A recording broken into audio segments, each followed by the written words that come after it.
നമ്മുടെ ജീവിതത്തിന്റെ പുരോഗതിക്ക് ആവശ്യമായ എല്ലാ സാഹചര്യങ്ങളും ഒത്തിണങ്ങിയിട്ടുണ്ടെങ്കിൽ തന്നെ വീണ്ടും വീണ്ടും പ്രശ്നങ്ങൾ, പ്രയാസങ്ങൾ, നമ്മൾ ഉദ്ദേശിച്ച രൂപത്തിൽ നമുക്ക് മുന്നോട്ട് പോകാൻ കഴിയുന്നില്ല. എവിടൊക്കെയോ തടസ്സങ്ങൾ, പ്രശ്നങ്ങൾ നമ്മെ തേടി തേടി വരുന്നു. നമ്മൾ എന്ത് ചെയ്താലും പല രൂപത്തിലുള്ള പ്രശ്നങ്ങൾ ഉണ്ടാകുന്നു. മനസ്സിന് സമാധാനം നഷ്ടപ്പെടുന്നു, സമ്പത്ത് നഷ്ടപ്പെടുന്നു, നമ്മൾ ഏതൊക്കെ കാര്യങ്ങൾക്ക് ചെയ്യാൻ പോകുമ്പോഴൊക്കെ തടസ്സങ്ങൾ വരുന്നു. ഇങ്ങനെയൊക്കെ വരുന്നത് പലപ്പോഴും സിഹറിന്റെ അടയാളങ്ങളായി മഹത്തുക്കൾ പഠിപ്പിക്കുന്നുണ്ട്. അള്ളാഹു താല അത്തരത്തിലുള്ള ബുദ്ധിമുട്ടുകളിൽ നമ്മെല്ലാം കാക്കുമാറാവട്ടെ.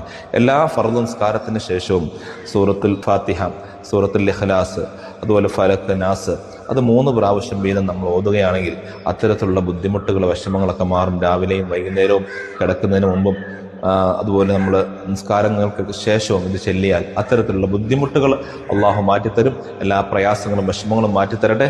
നിസ്കാരം വളരെ കൃത്യമായി നിർവഹിക്കുകയും അതിനുശേഷം ഇത് കൃത്യമായി നമ്മൾ ചെല്ലുകയും ചെയ്താൽ അത്തരത്തിലുള്ള ബുദ്ധിമുട്ടുകളൊക്കെ റബ്ബ് മാറ്റിത്തരും. എല്ലാ സിഹറിൽ നിന്ന്, ഷെറിൽ നിന്ന്, ഇടങ്ങേറിൽ നിന്ന് അള്ളാഹു നമ്മെ കാക്കുമാറാവട്ടെ. നിരവധി ആളുകൾ നമ്മുടെ വീഡിയോയുടെ കമന്റ് ബോക്സിലൂടെയൊക്കെ പ്രത്യേകം ദുആ ചെയ്യാൻ പറഞ്ഞിട്ടുണ്ട്. നമ്മുടെ മജ്‌ലിസിൽ പങ്കെടുക്കുന്നവരുണ്ട്. അവരുടെ വിഷമങ്ങൾ, പ്രയാസങ്ങൾ, ബുദ്ധിമുട്ടുകളെല്ലാം